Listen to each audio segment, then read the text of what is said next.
Hare Krishna, Radhe Radhe. Welcome to my channel. तो जी कैसे हो आप सब लोग। उम्मीद करती हूँ कि राधा कृष्णा जी की कृपा से आप सब लोग अच्छे होंगे और स्वस्थ होंगे। तो जी आज की वीडियो में मैं आपको चंदन यात्रा क्या होती है और इसके विषय में क्या है कथा प्रचलित, वो सब मैं आपको इस वीडियो में बताऊंगी। परंतु आज है एकादशी, वरुथनी एकादशी। तो आप सभी लोगों को वरुथनी एकादशी की बहुत बहुत सी शुभकामनाएं। ठाकुर जी आपकी एकादशी किसी बिना बाधा के, बिघ्न बाधा के पूर्ण करे, आपको शक्ति मिले और आपको भक्ति करने का भी सामर्थ्य मिले।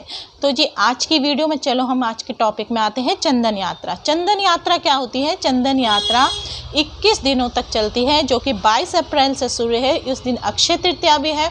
तो अक्षय तृतीया के विषय में भी मैंने वीडियो अपलोड करी है, तो आप मेरे चैनल में जाके अक्षय तृतीया के विषय में जानना चाहते हैं तो आप देख सकते हैं। तो जी बैसाख मास की शुक्ल पक्ष की तृतीय तिथि को अक्षय तृतीया कहते हैं। इस त्योहार को पूरे देश भर में मनाया जाता है। लेकिन क्या आप जानते हैं कि अक्षय तृतीया के दिन भी भगवान श्री कृष्ण जी और लड्डू गोपाल जी के पूरे बॉडी में मतलब कि चंदन लगाया जाता है, ताकि उनको गर्मी से राहत मिले। जैसे हम लोग अपनी गर्मी से बचाव के लिए एसी, कूलर, पंखा आदि लगाते हैं, इसी तरीके से हमारे घर के मंदिर में हमारे लड्डू गोपाल जी जो होते हैं उनको हम चंदन लगाते हैं। तो कि ये 21 दिन तक शुरू होता है और इसकी तैयारी पूरे महीने भर तक की जाती है। तो आइए अब हम जानेंगे कि इसके विषय में क्या है कथा प्रचलित। परंतु इससे पहले मैं आपको ये बता दूं, अगर आपके घर में लड्डू गोपाल जी हैं तो आप अक्षय तृतीया से ही शुरू कर दीजिए उन्हें चंदन का लेप लगाने। तो चंदन का लेप आपको कैसे लगाना है, आपको भगवान श्री कृष्ण जी के लिए चंदन का लेप या तो आप घिसके, जैसे चंदन वाली लकड़ी होती है वो ले लीजिए, नहीं तो जैसे मार्केट में जो चंदन पाउडर मिलता है, अष्टगंधक चंदन मिलता है, उन सब चीज़ों को आप मिलाकर उसमें आप थोड़ा सा गंगा जल, इत्र, गुलाब जल और केसर आदि मिलाकर, और जो कपूर आती है ना, कपूर का चूरा करके आप उसमें मिलाइए, ताकि उन सब की जो ठंडक है आपको आपके लड्डू गोपाल जी को मिल सके। और फिर आप उनको पीस के अच्छे से अपने सारे उनकी पूरी बॉडी में अच्छे से लगाइए लड्डू गोपाल जी के। फिर आप उनका श्रृंगार भी कीजिए। ये पूरा आप 21 दिन तक कीजिए। मान लीजिए आप जॉब करती हैं और आपके पास इतना टाइम नहीं है कि आप बैठकर उनके पूरे बॉडी में आप उनको चंदन लगाए, तो आप क्या करिए, लड्डू गोपाल जी के पैरों के तलवों में, हाथों में और उनके माथे पर चंदन जरूर लगाइए। तो ये होती है चंदन यात्रा, जो कि बहुत ही प्रसिद्ध होती है, जो भगवान श्री कृष्ण जी के और लड्डू गोपाल जी के पूरी बॉडी में लगाया जाता है और उनके गर्मी से बचाव भी किया जाता है। और उनको आप गर्मियों में जैसे ठंडे ठंडे चीज़ों का भी भोग लगाइए। तो चलिए अब मैं आपको बताती हूँ इसके पीछे की क्या है कथा। ऐसी मान्यता है कि स्वयं भगवान जगन्नाथ जी ने राजा इंद्रद्युम्न को इस उत्सव को मनाने के लिए आदेश दिया था। एक पौराणिक कथा के अनुसार एक महात्मा हुआ करते थे जिनका नाम था माधवेंद्र पुरी था। एक बार गोपाल जी ने खुद उनको प्रकट करने के लिए माधवेंद्र जी के सपने में आकर उन्हें जमीन से खोदकर निकालने के लिए आदेश दिया। माधवेंद्र जी ने ये पूरी कथा गांव वाले को कही, तो गांव वालों ने उनकी बात मानकर उनके साथ खुदाई करना शुरू कर दिया।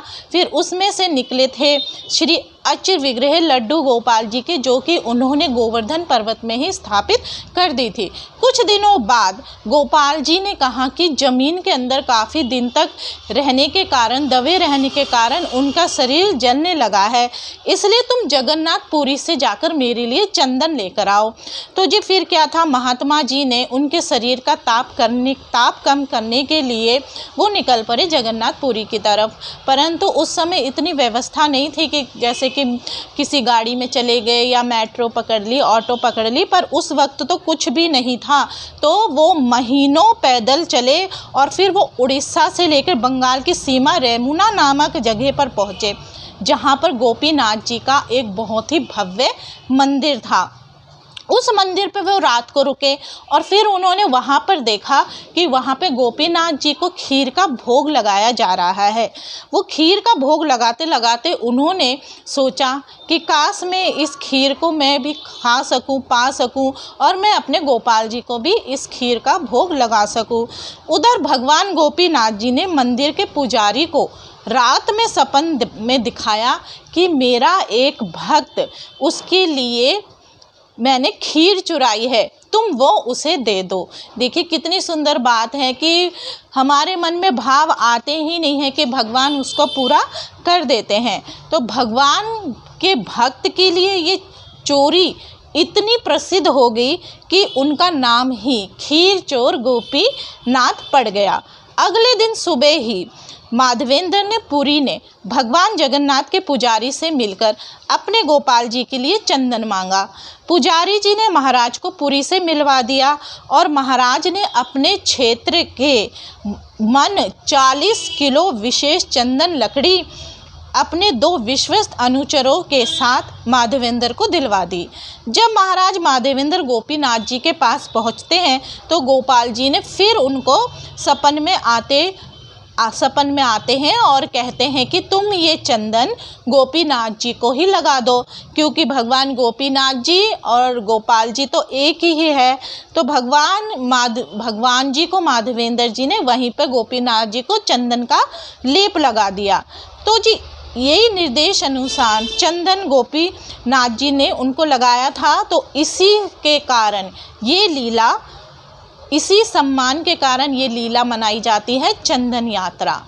तो जी आपको चंदन यात्रा के विषय में पता चला, तो उम्मीद करती हूँ कि आज की वीडियो आपको पता लगी होगी। तो गर्मी शुरू हो गई है तो अपने लड्डू गोपाल जी का आप विशेष ध्यान रखिए और चंदन यात्रा के दिन उनको चंदन जरूर लगाइए। तो जी आज की वीडियो में बस इतना ही। हरे कृष्णा, राधे राधे।